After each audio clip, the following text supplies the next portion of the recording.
आपण आता ही चायनीज पद्धतीने लागवड करतोय मकाची। ही 4 फूट सरी होते।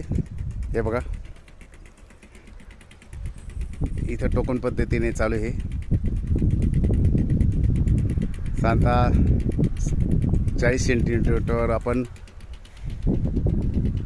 40 बाय 40 वर टोकन करतोय। त्यापूर्वी याच्यावर आपण खत टाकतोय। आपण 10-26-26 काही आपण हे घेतलंय, निंबोळी पेंट, जिप्सम, हे बघा। आणि हे खत आपण जमिनीत मिसळण्यासाठी आपण त्याच्यावर वखर चालवतोय। बघा वखर चालवायचा फायदा असा आहे, हे तण सुद्धा निघून जाते। बघा दिसलं का तण? हे बघा तण निघून जातं।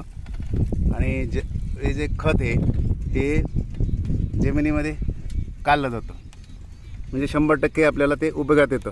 इथं आपण वरती टाकलं तर 10-26-26 उडून जातं, गंध उडून जातं, आहे की नाही? हे बघा किती तण आहे बघा सर।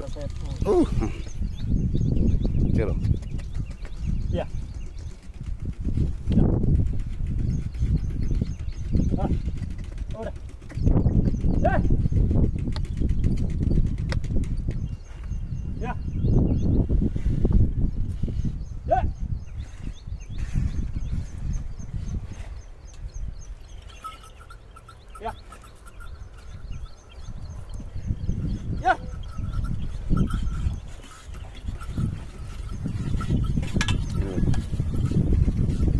साधारणतः 3 इंच जमीन पण भुसभुशीत होते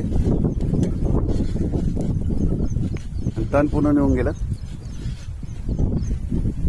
त्याच्यावर आपण आता 40 बाय 40 वर साधारणतः 1.25 फूटवर 1.25 बाय 1.25